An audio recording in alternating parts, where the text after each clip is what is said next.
శివాయ విష్ణు రూపాయ శివరూపాయ విష్ణువే. ఆగస్టు 2024 తులారాశి యొక్క ఫలితాల గురించి ఇప్పుడు మనం తెలుసుకుందాం. తులారాశి వారికి ఈ నెల చాలా లాభదాయకంగా ఉంది. కెరీర్ పరంగా చూసుకున్నట్లయితే అనవసరమైన గొడవల్లో చిక్కుకోకుండా మీ పని మీరు చూసుకుంటే ఎంతైనా బాగుంటుంది. ఉద్యోగంలో చాలా స్థిరమైన ఉద్యోగం అనేది రాబోతోందనే చెప్పాలి. ఉద్యోగస్తులకి ప్రమోషన్లు రాబోతున్నాయి. అందులోనూ సూర్యుడు 10వ ఇంట్లో ఉన్నందువలన ఈ నెల చాలా చాలా అనుకూలంగా ఉంది. వృత్తి విషయంలో మీకు మీ కార్యాలయాల్లో సరైన శ్రద్ధ పెట్టడం బట్టి ప్రమోషన్లు వెల్లివిరుస్తాయి.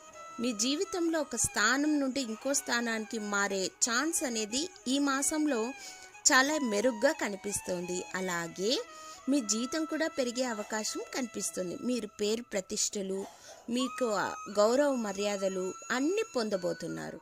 అలాగే విద్యార్థుల విషయానికి వస్తే ఈ నెల మొదటిలో కొంచెం ఒడిదుడుకులు ఉన్నప్పటికీ చదువు మీద శ్రద్ధ గనక పెట్టినట్లయితే మీ జీవితంలో స్థిరపడేందుకు ఈ మాసం ఒక లెసన్గా మిగిలిపోతుంది. అందులోనూ మీకు మిత్రుడెవరో శత్రుడెవరో మీకు తెలియబోతుందనే చెప్పాలి.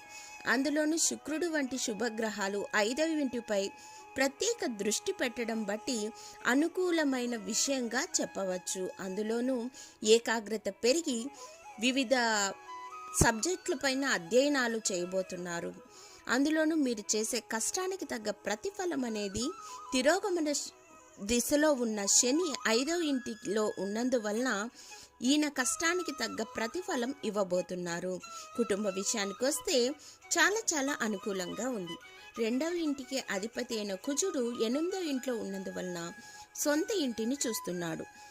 గురువు ఉన్న స్థానం 2వ ఇంటిలో చూస్తున్నందువలన ఈ రాశి వారికి జీవితంలో కొద్దిపాటి సమస్యలు వచ్చినప్పటికీ మీరు తట్టుకునే రకంగానే భగవంతుడు ఇవ్వబోతున్నారు.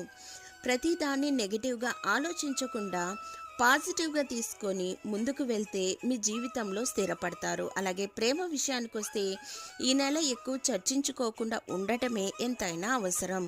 అలాగే ప్రేమ విషయాల్లో కొద్దిపాటి ఒడిదుడుకులు పెరిగే ఛాన్స్ ఉంటుంది. అందులోనూ మీ భాగస్వామి మిమ్మల్ని మోసం చేస్తుందన్న బాధ పెరిగే ఛాన్స్ కూడా కనిపిస్తుంది. కొంచెం ఆచితూచి ఆలోచించి మాట్లాడండి. అలాగే తులారాశి వారికి ఆర్థిక పరిస్థితి కనుక చూసుకున్నట్లయితే ఉద్యోగస్తులకి ఈ మాసం ఆదాయ స్థాయిలు పెంచబోతున్నాయి. అందులోనూ శని 11వ ఇంటిని చూస్తున్నందువలన ఆదాయం మెరుగుపడి కొత్త ఉద్యోగాలు, కొత్త ప్రమోషన్లు, కొత్తగా డబ్బులు వెచ్చించడాలు, ఉల్లాసంగా ఉత్సాహంగా కుటుంబంతో గడపడాలు ఇవన్నీ జరుగుతాయి. అలాగే మీ వివేకాన్ని పెంచుకునేందుకు మీరు ఏదైతే ప్రత్యేక శ్రద్ధ చూపిస్తున్నారో వాటిపైనంతా మీరు వెచ్చించిన కాలం కానీ ప్రతి రూపాయి కానీ మీకు తిరిగి భగవంతుడు ఇవ్వబోతున్నాడనే చెప్పాలి. అజాగ్రత్తగా ఉంటే మాత్రం తప్పకుండా అనారోగ్య పరిస్థితులు అనేటివి వస్తాయి.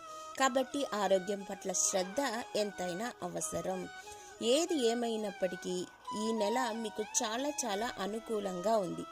శుక్రవారం నాడు మహాలక్ష్మి అమ్మవారికి కనుక మీరు కుంకుమార్చన ప్రతి శుక్రవారం చేసుకున్నట్లయితే, నారాయణ్ణి శనివారం పూట అర్చించుకున్నట్లయితే మీ జీవితంలో వెనక్కి తిరిగి చూసుకోనకుండా ఒక స్థిరమైన ఉద్యోగం, స్థిరమైన ఆదాయ పెరుగుదల, స్థిరమైన మనుషులు మీ జీవితంలో వెన్నంటే ఉంటారు అనడానికి ఈ మాసం మీకు సాక్ష్యంగా ఉండబోతోంది.